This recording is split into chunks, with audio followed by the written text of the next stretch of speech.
자, 안녕하세요. 자, 우리 이제 또 암기장 수업으로 이제 들어가도록 하겠습니다. 그래서 암기장 수업인데 이제 단권화죠. 암기장 단권화 제가 이제 용어를 자꾸 이렇게 왔다 갔다 쓰고 있는데 선생님들 편하신 대로 생각하시면 될 것 같고요. 지금 이제 우리가 반이 3개 정도가 돌아가는데 3개가 같이 주거니 받거니 하고 있어요. 그래서 선생님들께서 또 문제도 풀고 내용도 보시고 뭐 이러시면, 그리고 이제 다른 내용들도 또 추가적으로 제가 정리를 해드리고 있기 때문에 우리 이제 8월 마지막 주까지 쫙 정리를 다 하시고 9월부터는 또 열심히 문제를 푸는 거죠. 자, 문제를 푸는데 제가 말씀드렸지만은 좀 각오를 해주세요. 이제 근데 선생님들에 따라서는 올해 시험 볼 선생님은 한 지금 90일 정도 남으신 거고요. 내년에 시험을 타겟으로 하는 선생님들도 많이 계세요. 제 수강생 쌤들 중에는. 근데 내년 타겟인 선생님은 한 400여일이 남았어요. 그래서 와, 진짜 올해 붙으셔도 굉장히 좋고요. 또 내년을 타겟으로 하는 선생님들도 굉장히 의미가 있어요. 어떤 선생님이 되셨든지 간에 제가 이제 그거에 맞게끔 또 잘 지도를 해드릴 생각이고요. 9월에는 성적 산출을 좀 한다고 제가 말씀을 드렸어요. 그래서 카페에도 글을 올렸는데 성적을 매번 산출하진 않고 이제 한두 번 정도 이제 산출하면 될 것 같은데, 선생님들께서 이제 성적 산출의 의미를 잘 이렇게 잘 모르실 수 있어요. 근데 이 성적이라고 하는 것은 그렇게 막 남발하는 그런 그게 안 돼요. 왜냐하면 IQ 검사 막 남발하는 거랑 마찬가지거든요. 예를 들면. 그래서 왜냐하면 IQ를 받는 학생의 입장에서는 정확하게 측정해주지 않으면 그 IQ 숫자에 갇혀요. 그렇죠?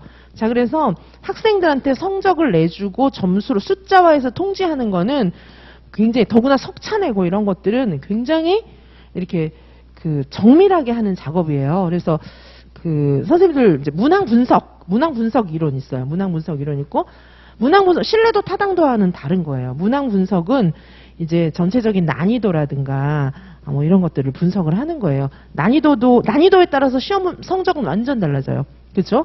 그 다음에 시험 문제는 기본적으로 신뢰도와 타당도가 확보가 돼야 그게 의미가 있는 거예요. 석차 내주는 게. 형성평가는 그렇지 않아요. 형성평가 같은 거는 그냥 문제를 선생님이 이제 필요하다 싶은 거 딱 내가지고 학생의 수준을 알아보고 이제 공부 방법을 제시해주고 이러는 거기 때문에, 그리고 석차나 점수 안 알려줘요. 형성평가는 그냥 막 해도 되는데, 예를 들면은 총괄평가 형태로 시험을 봐가지고 그거를 학생들한테 야, 너는 몇 점이야, 너는 전체 중에서 몇 등이야, 이렇게 딱 알려주는 정보는 굉장히 신중한 거예요. 그거는 신뢰롭지 않으면 학생한테 그런 말을 하면 안 돼요. 그죠? 교육학적 지식이 조금이라도 있으면 그렇게 생각을 해야 되는데, 그래서 제가 이제 선생님들한테 점수 드리는 거 이런 거 굉장히 신중하게 하는 거예요. 그리고 이제 교육학적 통계는 굉장히 많이 발달돼 있어요. 그래서 사실 시뮬레이션 돌리면, 지금 이제 어떤 자료 갖고 시뮬레이션을 돌릴 수 있냐면, 이 얘기부터 좀 하고 제가 시작할게요. 어떤 자료 갖고 사실은 이 전체 집단이 이렇게 있잖아요. 전체 집단이 이렇게 있는데 통계를 돌릴 때는요, 표집을 할 때 여기서 이렇게 골고루 다 뽑아요. 비례 이런 거 골고루 다 뽑아요. 이렇게 골고루 표집을 해가지고 이걸 모집단이라고 해요. 전체 집단을 모집단이라고 하고, 그 다음에 여기서 골고루 표집을 해요. 표집을 해서 이게 전체 모집단, 모집단은 전체 집단이에요. 임용시험을 보는 전체 학생 수, 이게 모집단이거든요. 이 모집단 대비 이제 일부 여기서 이제 뽑는다. 이게 전체를 대표할 수 있어야 돼요. 이 샘플링이. 근데 예를 들면 이 샘플링을 이런 식으로 모집단 표집 안 하고 그냥 샘플링을 돌렸는데 뭐 이게 1000명, 2000명, 3000명 된다. 이거는요, 이렇게 될 수도 있어요. 여기서만 1000명. 그쵸? 예를 들면 여기서만 2000명. 이렇게 뽑을 수 있어요. 그러면 이거 완전 오류예요. 그리고 이제 이렇게 표집을 이렇게 하는 것 자체가 되게 위험한 일이에요. 그리고 만약에 표집을 이렇게 했다. 표집을 이렇게 했으면 이거를 상쇄해주는 통계 기법을 정밀하게 적용해야 돼요. 그렇게 해서 보통 우리가 이제 수능이나 이런 거 보면 애들의 점수가 이렇게 치우칠 수도 있어요. 이거는 굉장히 쉬운 문제. 그렇죠? 그 다음에 어떤 경우에는 이렇게 치우칠 수도 있어요. 이거는 굉장히 어려운 문제. 그렇죠? 시험 문제에 따라서 점수는 완전히 다르기 때문에 네 점수가 몇 점이야 이 말은 전혀 의미가 없어요. 먼저 뭐가 돼야 되냐 하면 난이도. 난이도 분석돼야 되고, 그 다음에 문항에 대한 신뢰도와 타당도 분석이 있어야 돼요. 그리고 등수를 알려주기 위해서는 표집의 정당성이 다 나와야 돼요. 그쵸?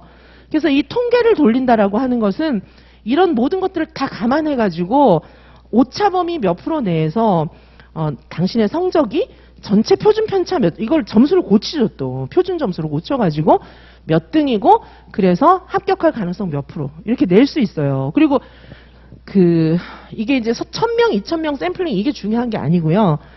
기존에 지금 우리 임용시험이 한 20년 시험 봤잖아요. 20년치 자료가 있어요. 그렇죠? 20년치 이 자료가 있고, 그 다음에 그 20년치 자료는 뭐가 있습니까? 여기 성적 자료 있죠. 커트라인 자료 있어요. 그죠? 성적 자료 있고, 그 다음에 이제 교육청이나 이런 데 가면 이게 공개된 자료만으로 통계내기 좀 어려워요. 성적 자료 있고, 그 다음에 뭐가 있냐면 응시한 사람들이 본 시험 원래 로데이터가 있어요. 시험 자료. 원래 로데이터, 성적 원래 자료. 이건 합격생 성적은 나와 있잖아요. 커트라인은. 그거 외에 이 사람들이 원래 응시했던 점수 로데이터가 있어요. 원래 데이터들. 그거는 이제 밝혀지지 않은 것들 있잖아요. 이런 거를 전체 한 20년 샘플링해서 돌리면은 지역별로 커트라인 예상치가 있어요. 그쵸?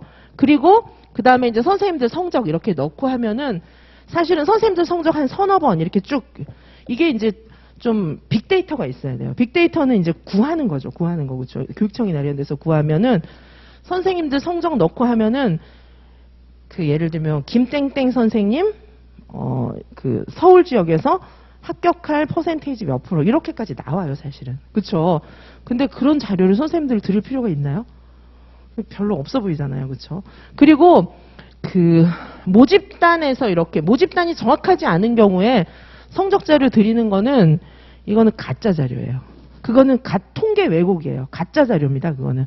그래서 왜 대통령 선거할 때나 뭐 이럴 때 통계 잘못 돌리면 그거 법적 처벌받아요. 그렇죠? 그래서 이렇게 가짜 자료를 가지고 이렇게 막 성적 너 몇 등이야, 몇 점이야 이렇게 주는 거는 그거는 교육학적으로는 좀 범죄에 가까워요. 그렇게 하면 안 돼요. 그거는 마음 약한 학생들한테 판단에 이렇게 오류를 주는 거예요. 그거는 바람직하지 않습니다. 그리고 이제 시험에 합격하기 위해서는 하드웨어가 중요한 게 아니라 소프트웨어가 중요하잖아요. 뭐가 중요하냐면 많은 문제들을 풀어보고 실전 연습을 하는 게 중요해요. 장소가 중요한 건 아니에요. 그렇죠? 예를 들면은 대입 같은 거 있잖아요. 모의고사 많이 보잖아요. 대입 모의고사를 고1 때부터 막 수십 번을 보잖아요. 수십 번, 수백 번까지 보잖아요. 하지만 그건 소프트웨어적인 시험을 보는 거지. 시험을 준비해야 돼요. 진짜로. 출제 경향, 그 다음에 타당도 신뢰도가 높은 거. 그리고 이렇게 점수를 주는 시험을 위해서는 혼자 출제하면 안 돼요. 그거는 왜냐하면 내용 타당도 배우셨잖아요. 전문가 타당도가 확보되어야 내용 타당도가 확보가 되잖아요. 혼자 낸 문제는 내용 타당도를 확보할 수가 없어요. 그래서 적어도 전문가 여러 사람이 같이 논의해서 출제진들이 논의해서 그걸 가지고 성적을 낼 수 있어야 내용 타당도가 적어도 내용 타당도는 확보가 돼야죠. 적어도. 그죠? 문항 분석. 그리고 그냥 시험을 보면 안 돼요. 그렇게 이제 이런 왜 우리 모의고사 중고등학교 때 본 것들 있잖아요. 그런 것들은 수능도 그렇고 파일럿 테스트 다 해요. 파일럿 테스트라고 하는 건 뭐냐 하면 표집을 이렇게 줄여가지고 있잖아요. 이렇게 모의 시험을 보는 거예요. 한 10명, 20명, 100명, 200명 이렇게 해서. 그래서 파일럿 테스트 거쳐서 문항의 신뢰도, 타당도, 문항 분석, 그쵸? 난이도 이런 거 싹 조절하고 그다음에 표집 샘플링도 다 합니다. 그렇게 해서 여러 번 돌려가지고 정말 신뢰도와 타당도와 난이도와 이런 것들을 확보해가지고 점수를 내고, 그쵸? 그리고 그 점수에 대해서도 믿을 만한 통계 분석을 해서 성차를 줘야 하는 거예요. 적어도 그 정도의 책임감을 가지고 숫자를 학생한테 딱 줘야 되는 거예요. 왜냐하면 자성예언적인 효과가 있어요. 점수는. 숫자로 딱 보는 내 점수, 그 다음에 내 석차 이런 거는 자성예언의 효과가 있어요. 그래서 그냥 어설프게 숫자를 주는 거는 이건 학생을 세상에다 가두는 거예요. 그죠?